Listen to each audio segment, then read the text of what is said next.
ஞாபகம் போல நம்ம ராக்காய் இருக்கல ராக்காய் இந்த 2 வீட்டு தள்ளிப்பாள அவள் ஒரு இடத்துல உட்கார மாட்டுறா. அங்கிட்டு போய் அங்கே புரண்டு பேச, இங்கே இருக்க போகிறீங்க அங்கே ஓட, இங்கே இருக்க போகிறீங்க அங்கே ஓட, மாற்றி மாற்றி பேசிக்கிட்டு தான் இருக்கா. அவளுக்கு வாய் வலிக்குமா வலிக்காதுன்னு தெரிலப்பா. சி இப்படி இல்லாமல் ஒரு பொம்பளை இருப்பா. என்ன புறண்டு பேசுகிறா, யானையை விட மிஞ்சிடுவா போலையே.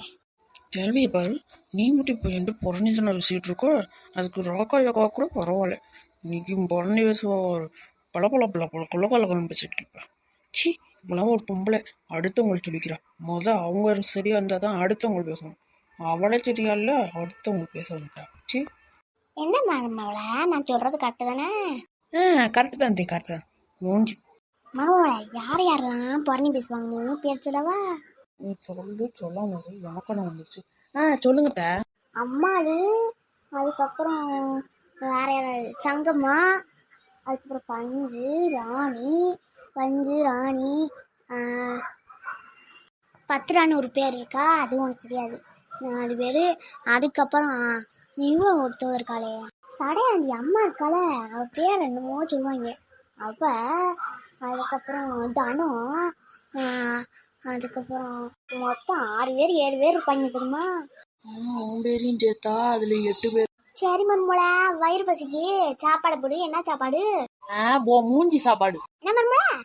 ஐயோ மைண்ட் வாய்ஸ்ன்னு சொல்லிட்டு நேரில் வச்சுக்கிட்டோமே, நல்ல வேலை காது கேட்கு.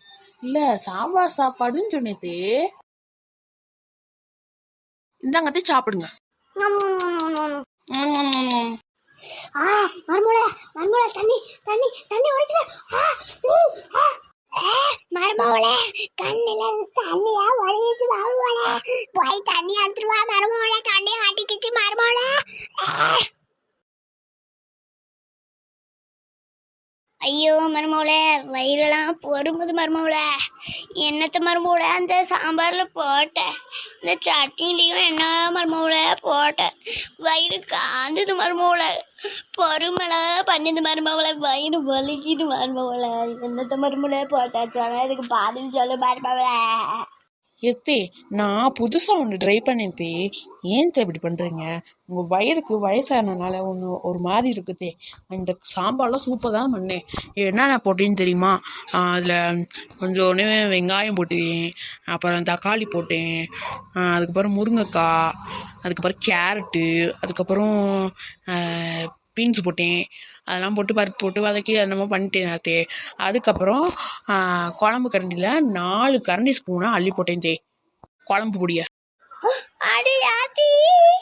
இப்படி வயிறு பறந்தத உனக்கெல்லாம் ஒண்ணுமே பண்ணல ஏடி, எனக்கு மட்டும் அடி எப்படி பண்ணுது வயிறுலாம் காது தெரிய மருமவளை. நோடி ஜெயிலில் போட்டு அடிக்க போற பாரு, வயிறு வலிக்குதுடி. என்ன இம்பட்டுன்னு தானே போட்டிருக்கேன். எங்கள் வீட்டிலலாம் ஒரு 5 கரண்டி போடுவேன் தே. எல்லாரும் சாப்பிட்டு சூப்பராக இருக்குன்னு தே. நீங்கள் என்னத்த இப்படி சொல்லிட்டு இருக்கீங்க? எங்கள் வீட்டிலலாம் அப்படிலாம் சொல்ல மாட்டோம் தே. அவங்க மக செஞ்சது சொல்லக்கூடாது சொல்லியிருப்பாங்க. இவன் சூப்பர்னு சொன்னனால நம்ம வயிறையும் காந்த விட்டுட்டாளே. எப்பவும் போல வச்சிருந்தா கூட பரவாயில்லாம இருந்திருக்கும். இன்னைக்கு புதுசாக வைக்கிறேன், டிசைடாக வைக்கிறேன் சொல்லி இப்படி வயிறு காத விட்டுட்டாளே. ஃப்ரெண்ட்ஸ், இந்த வீடியோ பிடிச்சிருந்துச்சுன்னா லைக் பண்ணுங்க, ஷேர் பண்ணுங்க, கமெண்ட் பண்ணுங்க. இந்த சிக்கரத்தண்டை சேனலை சப்ஸ்கிரைப் பண்ணாத ஃப்ரெண்ட்ஸ் எல்லாம் சப்ஸ்கிரைப் பண்ணிட்டு பாருங்க ஃப்ரெண்ட்ஸ். தேங்க்யூ ஃபார் வாட்சிங். பாய். அத்தை கமெண்ட் சொல்லும் போது ஏன் தான் இப்படி அழுதுட்டே சொல்றீங்க? பாய் மக்களே.